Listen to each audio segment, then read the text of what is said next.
What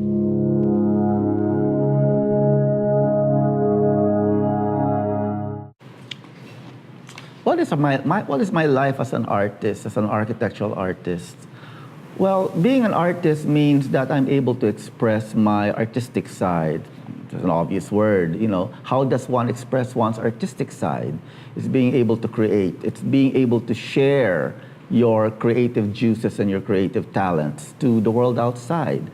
At the end of the day, when you create a structure that's both functional and practical, but at the same time beautiful, the question of making it beautiful is in itself already your role as an artist.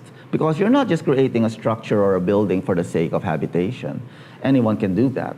Any engineer can do that. But what differs us from the engineers is that we create something of beauty, of lasting beauty.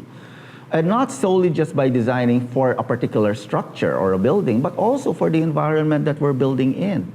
Incorporating all of these aspects of planning, site planning, urban design, landscape, interiors, all brings out a totality that when one views it, we're looking at a scenery where the buildings serve as a backdrop to the world around us, to life around us. When one creates that, we then end up being an artist. Architecture is an art, again, as I repeat. And as an artist, it is our signature when we build our buildings that we add to this wonderful art world that we have.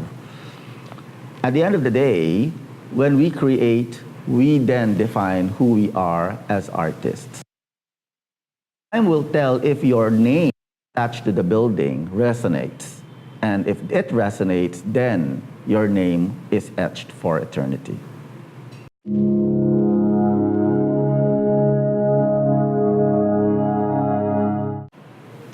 I think to a certain extent, life lessons based on experiences is brought about by both tribulations and trials. Trials to a certain extent that no project is going to be smooth sailing. And as long as you have in your mind this idea that nothing is smooth sailing, then to a certain extent, it is a lesson learned. Because if you feel that everything is going to be smooth and everything is going to be perfect, then at the end of the day, when things go wrong, one doesn't have solutions. What I can probably share in terms of personal experiences is that dealing with a project, dealing with a client, leads to at times difficult situations wherein clients usually castigate us for our perceived failures or mistakes.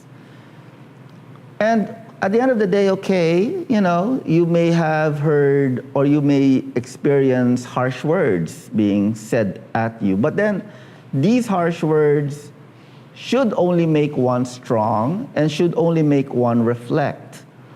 The worst thing that could happen is basically if that words are mentioned to describe who you are and you don't do anything about it.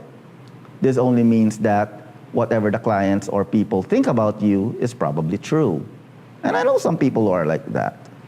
But if you change yourself for the better, because one way or the other, these lessons played a very painful part in your life, then that kind of experience results in a positive result. A positive result of change for the better, and a positive result of change so that you can come up with a result that is preferable. The life lessons here is that I think at the end of the day, one has to be humble enough to admit that not everything you know is everything you know. That at the end of the day, we need to learn, and that at the end of the day, we need to communicate and accept one's failures and accept one's weaknesses. Life lessons learned here is that as we grow, we continue to learn. As we grow old, we continue to make mistakes. A person who does not mistakes is a person who is not human.